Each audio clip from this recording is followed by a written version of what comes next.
Welcome to the second episode of Lecture 3, the Social and Ecological Problems. The learning objective for this episode is to identify the main social and ecological impacts of products on a micro level. So in the previous episode we talked about social and ecological problems on a rather general level. Now we will be very specific and talk about social and ecological problems as related to different kinds of products. First, we will learn about the life cycle of products from cradle to grave. And then I will introduce you to two different kinds of instruments to evaluate the impact of products. The first one is the Socio-Ecological Impact Matrix. It's a qualitative instrument. And the second one is Life Cycle Assessment, LCA, a quantitative instrument. Let's have a look at the iPad. This is a photo of the latest generation, the iPad 3. Some of you may use it in class. Again, we have two different worlds. The artificial world of Google and Facebook. And then we have the real world of the product, the real world behind the product from cradle to grave. Let's have a look at the iPad. It all starts with the extraction of raw materials. In the case of the iPad, it needs minerals and metals taken from mines from different places of the world, like Africa, Australia, or South America. Then these materials are transported worldwide and manufactured and assembled somewhere. Most probably, in this case, in China. Again, it is distributed worldwide via ship and lorries. And then it's sold in Apple stores in Munich, in Shanghai, in New York City, and so on and so forth. And then you use it. Well, when you use it, it needs energy. And finally, after a couple of years, when the next generation of iPads is released, your old iPad is disposed. Sometimes it's reused, but in the end of the day, it is disposed somewhere. Usually, in the best case, it is recycled and reused. But in many cases, it's just taken to the dump. Or it is illegally exported somewhere to third world countries where we have hazardous materials, electronics, which are not taken care of. So we see the different stages from cradle to grave of the product. The question is, what kind of impact on the social and natural environment does the product have? And what is the most important stage? That's a very important question to ask for sustainability marketers, to tackle the most important problems. There are two different instruments to evaluate that and to find answer to these questions. The first one is the so-called Socio-Ecological Impact Matrix. It was developed at the University of St. Gallen in a research team.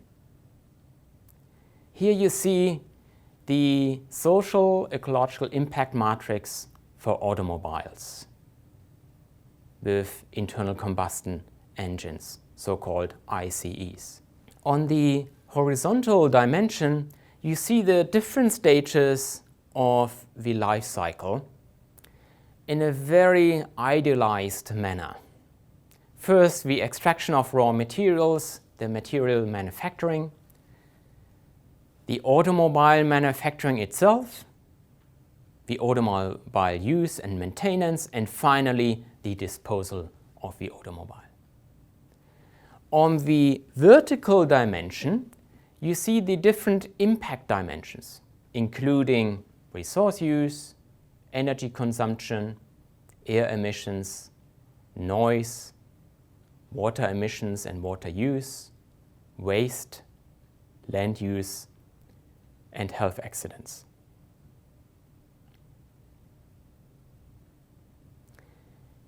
And then in the matrix itself, you see three different evaluations. Dark blue for high impact, light blue for medium impact, and the white for low impact. Here you can see at a glance that automobile use is the most important stage of the entire life cycle. The key ecological problems rise in this stage. Especially in the case of automobiles with internal combustion engines, it runs on oil, so it needs a lot of energy. It emits a lot of air emissions, especially CO2 emissions, which are responsible for climate change. Cars are also very noisy, which have an effect on human health. The infrastructure, like roads, parking spaces, and so on and so forth, they need a lot of land. And you often have a lot of accidents as well, which are dangerous to health. So you can see at first glance that this is the most important stage. There are, of course, some problems in the area of extraction of raw materials, and finally the automobile disposal, which have to be tackled, especially the waste, but they are not as important as the stage of use. What is the implication for sustainability innovation and sustainability marketing? Well, if you really want to tackle the key problems, you have to start with automobile use. That is the reason why the automobile industry worldwide, companies like Nissan, Toyota, BMW, Volkswagen, Mercedes, and so on and so forth, that's why they invest billions of money in research and development of new clean technologies, like hybrid cars and electric cars. In the next lectures, we will talk more about that. But that's one implication of this impact matrix. Let's have a look at another product, especially coffee. Again, we see on the horizontal dimension the cultivation, the agriculture in third world countries, then the primary processing of the product, the separation of the sherry and the bean, which is roasted later on, and packaged. It is distributed in retailers, and finally it is consumed. And the coffee itself is disposed and its packaging. So these are the four simple stages of the life cycle of coffee, from cradle to grave. And then on the vertical dimension, we have energy consumption, air emissions, water use, soil use, waste, the influence, the impact on ecosystems, health, and equity. You can see at a glance that two different stages really matter. The first one, of cultivation, agriculture, and also the last one, which is kind of surprising. You see in the first stage very high impact regarding energy consumption, mainly due to chemical fertilizers.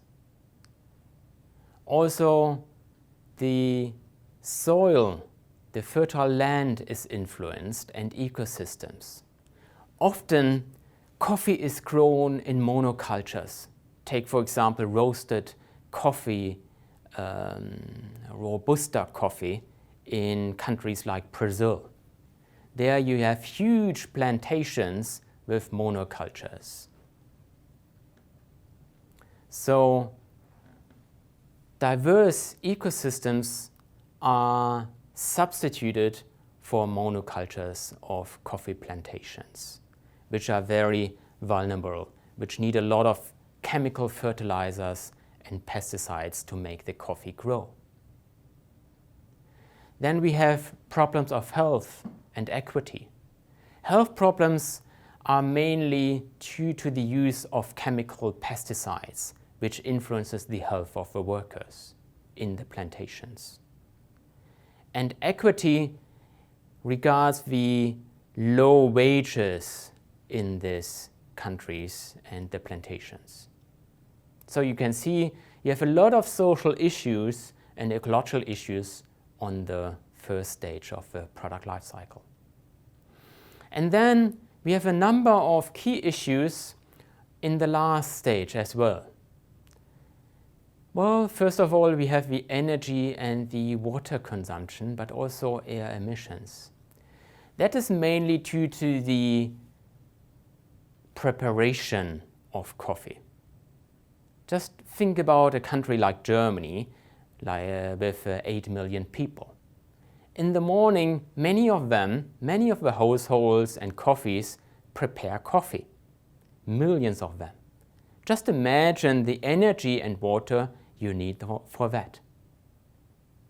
And as a consequence, you have a lot of air emissions derived from the energy consumption. In addition to that, we have the waste resulted from the packaging of coffee. In addition, you also have to purchase the coffee, and the way you drive, you also have air emissions and energy consumptions as well. What are the implications of the impact matrix for sustainability marketing? Well, if you want to tackle the key issues, you have to start with the first stage. And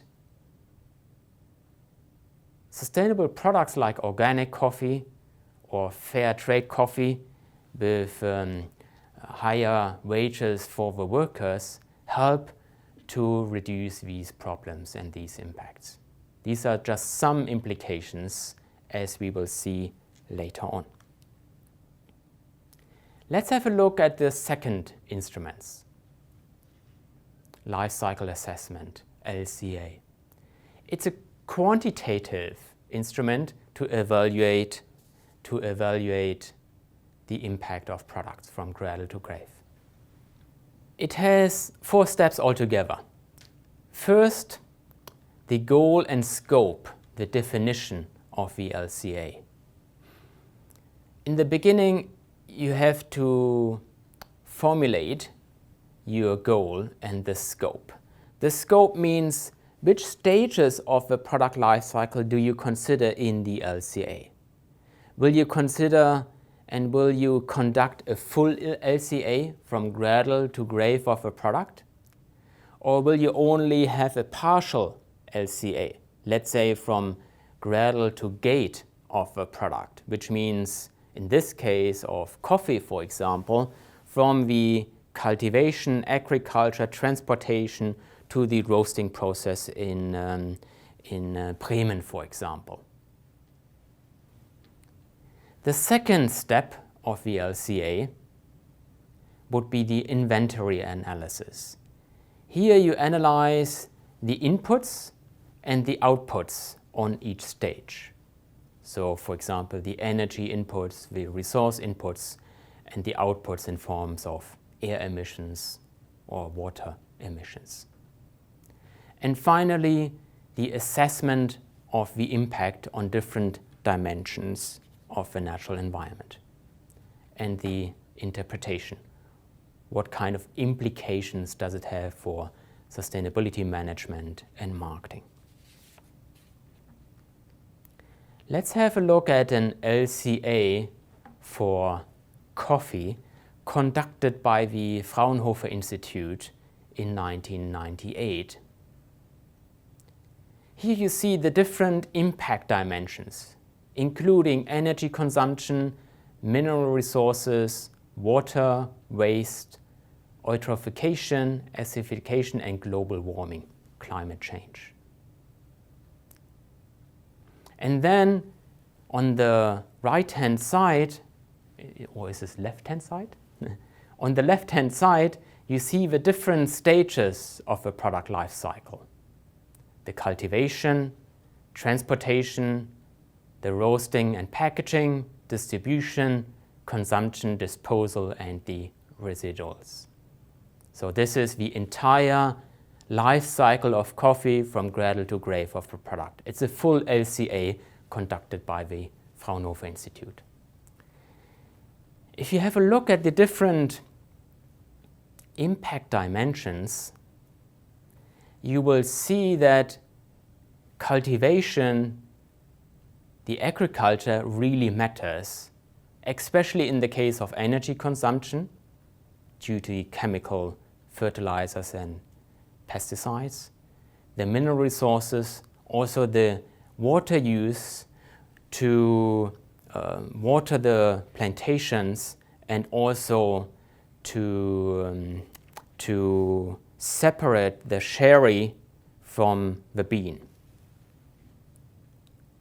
Also, eutrophication of the water plays a great role. So here you see the black areas which really matters in these stages.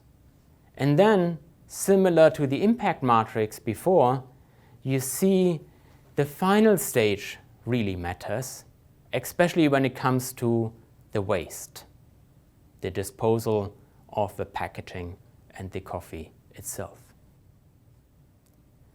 What is the problem with life cycle analysis, LCA? Well, it takes a very long time. In this case, for example, a number of researchers worked for 3 years to conduct this life cycle analysis. In addition to that, it mainly focuses on ecological dimensions. Social issues like equity, like the health of the workers, like kids going to school, they are not considered in the life cycle analysis. It's very difficult to quantify these impacts. Nevertheless, I would say life cycle analysis, the quantitative instrument, is complementary to the impact matrix. Both are helpful instruments for sustainability marketers to decide how to develop, how to innovate, and come up with new sustainable products and services. As said in the beginning of the lecture, the social and ecological problems are the starting point of sustainability marketing, and it's very important for marketing students and decision makers to be sensitized to these impacts of products. Here are the review and discussion questions. First, discuss the entire life cycle of a textbook. Second, develop a social ecological impact matrix for a cotton t-shirt. Which stages of the product life cycle and which categories should you consider? What are the main social and environmental problems associated with cotton t-shirts? Third, what conclusions can we draw from qualitative and quantitative LCAs of coffee? What implications could these have for sustainability marketing of coffee companies such as Starbucks? And here are some references, pages 61 and 72 of our textbook, and then the ISO guidelines 14040, which deal with life cycle assessment. And then there's a very good PhD thesis by Emma Rex, Marketing for Lifecycle Thinking. Thank you very much. Bye for now.